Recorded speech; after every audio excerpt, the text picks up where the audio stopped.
Welcome to the pen tool.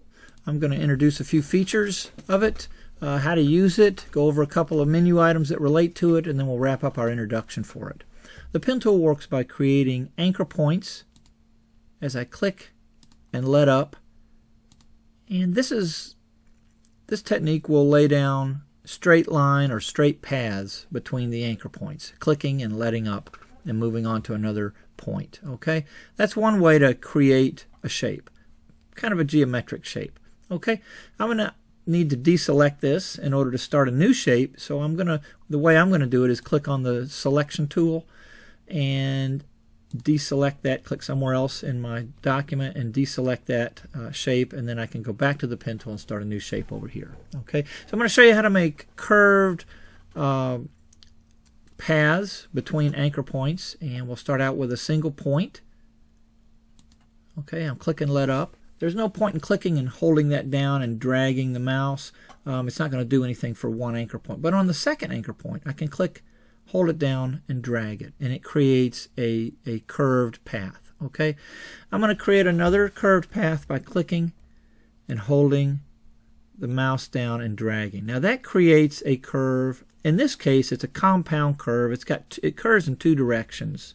Okay, I think this is a little tough to work with, especially for anybody really, to create a nice predictable shape that you've got in mind. Okay, it can be used, but it's a little tough, I think. So I'm going to show you how to prevent that compound curve. I'm going to click again on this last anchor point, and that is going to eliminate 1/2 of the axes on that point, so that the next time I click and drag, that curve is a simple curve. It just curves in one direction. It makes it a little bit more predictable to do something that I would have in mind to create as far as a shape goes. Okay, so that's how that works. I do want to show you some other things about the pen tool.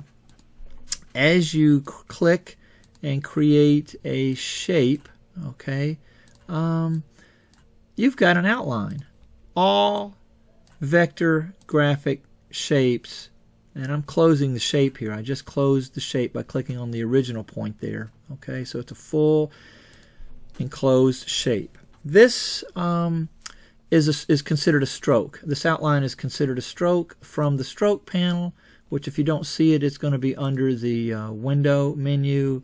Everything is, all the panels are under here. If you don't see it, you can find it there. Okay, I'm going to go ahead and show the options on the stroke panel, and that gives me quite a few more things that I can edit about this stroke. Okay, one thing is I can edit the size and thickness of the stroke. Okay, I can change the type of stroke that this is. I can change it to a dashed line, and I've got some options here on types of stroke that this can make. Okay,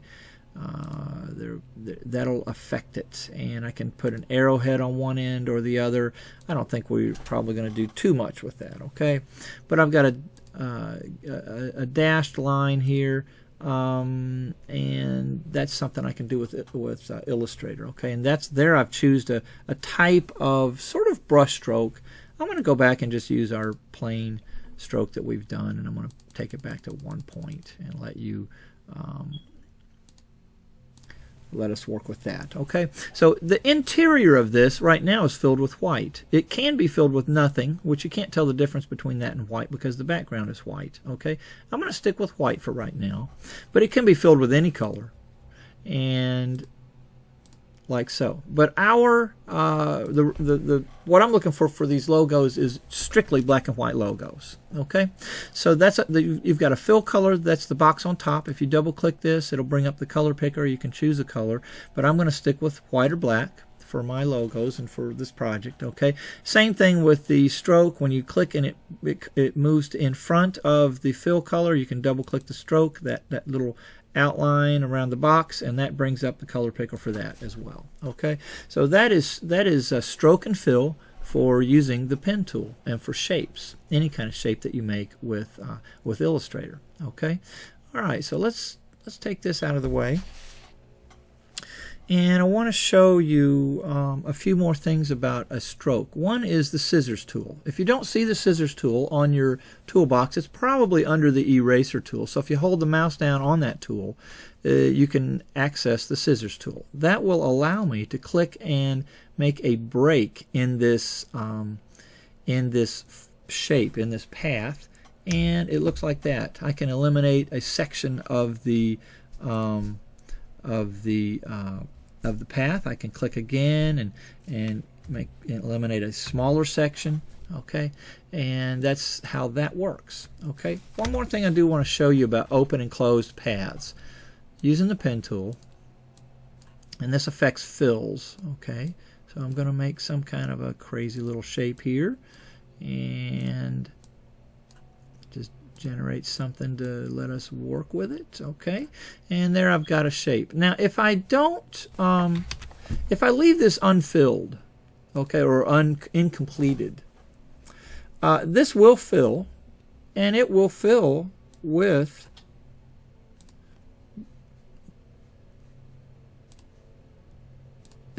black, but it creates a straight line from the closing, from the last end point that I put down, the end point, and the initial point that I put in.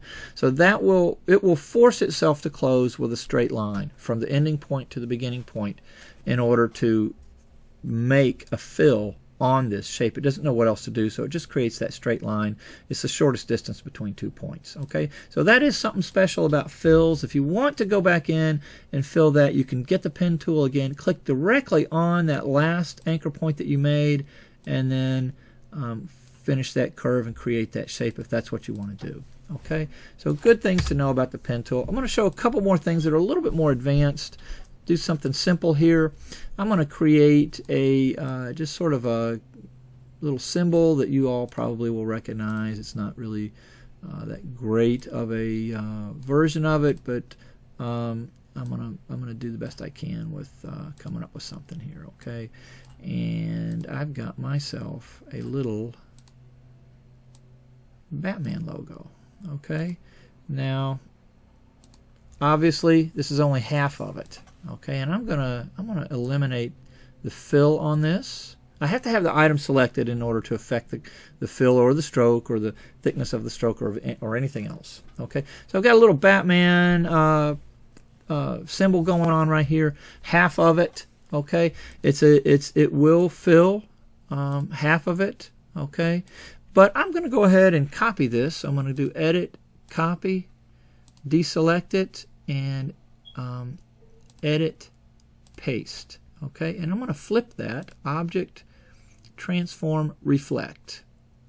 Under the Object menu, you have Transforms, where you can scale this, you can rotate it, you can reflect it. There is also a Transform tool over here.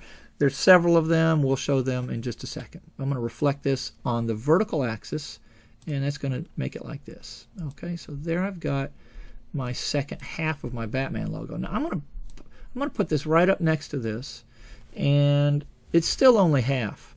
Okay, so if I fill it with a color with black, it's only going to do half of it because it's an incomplete shape. Okay, but I'm going to use the direct selection tool and draw a little box around these two anchor points at the top here where I started the shape, and I'm going to go to the Object menu and go to the Path submenu and tell them to join. And then I'm going to do the same thing down here just to make it a complete shape and tell those two to join, those two ending points that I created for each half to join. And that becomes a full whole shape. Okay, so I've got a little Batman logo. I don't think DC is going to call me anytime soon to do this, but there it is. Okay, let's look at just a couple other things under the pen tool and associated with the pen tool. Let's make another quick little shape here. Okay, and I've got a just a kind of a anthropomorphic shape, and there it is. Okay, now and let's eliminate the interior so we can concentrate on the stroke, which is the characteristics that we're wanting to work with. Okay, you can see here if I use the direct selection tool and I click on the edge of this, I can see where all the anchor points are. that create the paths that complete this shape. Okay.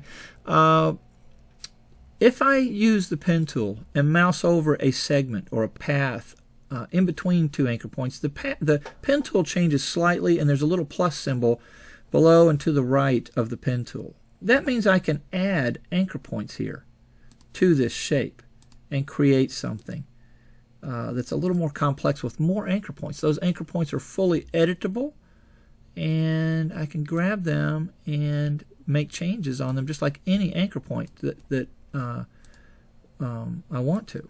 Okay, and this becomes editable. Okay, so kind of interesting. If I use the pen tool, if I have the path selected with the direct selection tool, and I use the pen tool again, and I mouse over an existing anchor point, the pen tool changes again slightly, and there's a minus sign to the right and below the pen tool cursor. You can see it there. If I click on that, that eliminates that anchor point. So I have the ability to add and eliminate, add and subtract anchor points from a path. Okay, one more thing about the pen tool. If you mouse over it, hold the mouse button down, you get this anchor point tool, which is, I think it may have used to been called a conversion tool. And this will change an anchor point from a curve to a, if you move it all, if I click on that, it changes it to a straight line, a corner point, and that becomes a straight line segment right there. Okay, so if I use that again and put it right here and just click, one of those segments is going to become a straight line segment. Okay, and that's what happens right here. One end of this is a smooth anchor point, so you get a little bit of a curve down there, but this anchor point's a straight line anchor point, and as the segment gets longer, it's going to get straighter out there. Okay, so that's a feature to know about. Not sure exactly when you would use it, but it's underneath the regular pen tool. Okay, all right, just a couple of more menu items, and then we're going to wrap this up. We've seen the object menu. Obviously, you have the edit and the copy and the paste here. Under the select menu, you have deselect and inverse if you want it. If you don't see a panel that you want to use under the window menu, all the panels are listed, and it even goes below here, and you can find color, stroke, and anything else that would be associated with using the pen tool. Okay, so that'll wrap that up. Thank you.